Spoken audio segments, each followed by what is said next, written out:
हर एक लेवल पर आज की तारीख में आप लोगों का फेल्योर है। क्या कभी एक्सरे या पोस्टमार्टम करने की कोशिश की है आप लोगों ने? देखिए, जहां तक एक्सरे और पोस्टमार्टम की बात है तो विरोधी पार्टियों का पोस्टमार्टम करने का प्रयास सीबीआई और ईडी के द्वारा माननीय नरेंद्र मोदी जी और अमित शाह जी कर रहे हैं, तो हमें करने की जरूरत ही नहीं है। हमें तो मालूम है कि जो विपक्षी दल आज ना चाहते हुए भी अगर भाजपा के उम्मीदवार की सपोर्ट कर रहा है तो कहीं ना कहीं उसकी चीरफाड़ हो चुकी है, उसे डराया जा चुका है, उसे धमकाया जा चुका है। ये तो बड़ा तय है। दूसरी बात ये कि अभी भाजपा प्रवक्ता कह रहे थे कि चाय बेचने वाला देश यानी अंगूर ना मिले तो अंगूर खट्टे हैं। नहीं, काहे के अंगूर और काहे की खट्टास। हम देश के लिए राजनीति करते हैं या धंधा बना दिया हमने राजनीति को? नहीं, आप देश के लिए राजनीति नहीं, आप परिवार के लिए राजनीति करते हैं।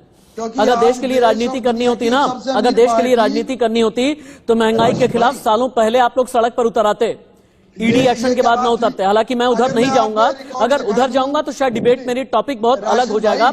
आप ये बताएं कि राष्ट्रपति चुनाव, उपराष्ट्रपति चुनाव में आपकी स्ट्रैटेजी कहां पर फेल हुई?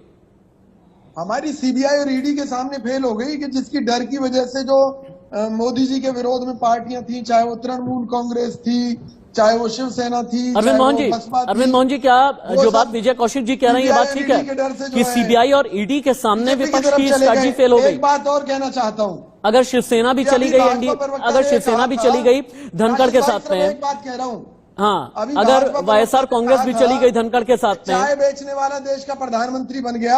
हाँ, सचमुच मोदी जी ने बहुत तरक्की की है। चाय बेचते बेचते अरविंद जी को बीच में लेकर के आते हैं, मुझे ब्रेक लेना, लेकिन उससे पहले अरविंद जी, हाँ ठीक है, विजय जी रुक जाइए, विजय जी रुक जाए, विजय जी रुक जाए प्लीज। असल में आपकी पार्टी का डीके हो रहा है, आपकी पार्टी पूरी तरह से खत्म हो रही है।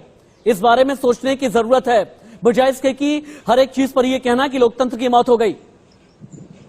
आपकी बात बिल्कुल सही है राशिद जी, हम पार्टी के अंदर इन सभी कारणों पर बात भी करते हैं, लेकिन सबसे बड़ा मुद्दा यह है कि कहीं ना कहीं जो राहुल गांधी जी के आसपास जो उनके कुछ लोग हैं, वो सही जो एक काम करना चाहिए वो काम नहीं कर रहे।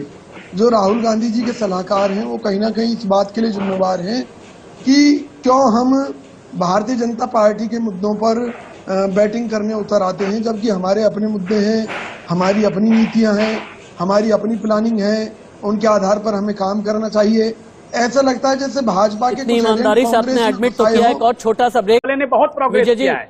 इलेक्शन में आपका सिलेक्शन गड़बड़ क्यों होता है?